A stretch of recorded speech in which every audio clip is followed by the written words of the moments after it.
Hi, it's Taylor Scott with SGEI's Training and Communications team. I have a quick story for you about feedback. I had a leader once tell me, Taylor, you say I think a lot.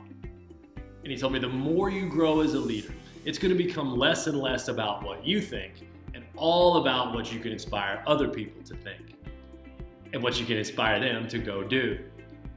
And so then he asked me, how do you think it makes other people feel when all you ever contribute to the conversation is what you think? He just simply encouraged me to invite other people to share what they think.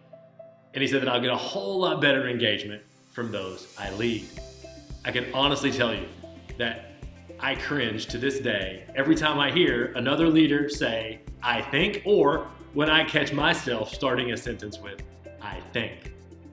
The reason I tell you the story is because the day I was given that feedback was actually more than 12 years ago. That's how powerful feedback can be if given the right way, at the right times, for the right purpose. We often hear from leaders, particularly on the beginning of their leadership journey, that they shy away from giving feedback. They tell us that, it's too awkward, or I'm afraid I'm going to make somebody sad or mad, and they're nervous that it's going to take too much time out of their schedule. So we teach leaders, particularly frontline and middle managers, to deliver in-the-moment, informal feedback right when a situation or circumstance is happening. Call those teachable and coachable moments. The reality is when we do it that way, it doesn't have to be awkward. It's a whole lot more conversational. It becomes more of a dialogue as opposed to an old school monologue. And it can be uplifting, encouraging, and it doesn't take very long at all. Here's how simple it can be. There's 5 steps. The first step is you bring up the situation or behavior you'd like to talk about. Number 2 is you share with them the observation that you had about the behavior that you'd like to talk about. Next, you ask them 2 questions.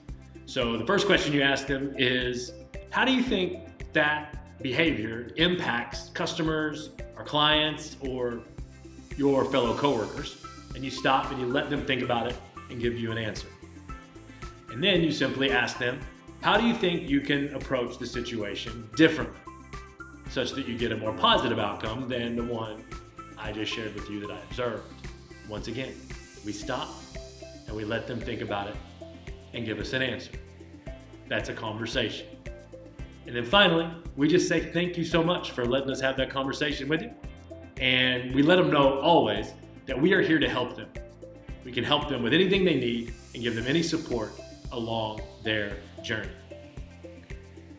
The reality is there are times when more formal feedback might be warranted. But what we've seen and what research tells us is that most formal feedback falls flat because leaders have not taken the time to give informal feedback along the way. So that's why we recommend to give in-the-moment, informal feedback during those teachable, coachable moments. So give that a try this week, this month, as you continue along your leadership journey, because you never know. You never know what lesson or what feedback or what coaching you might provide somebody today could stick with them for the next 12 years, like one of my mentors gave me feedback 12 years ago, and I still think about it and try to put it into practice every single day to this day. Thank you so much for watching. We wish you a great week, and we will see you again very soon.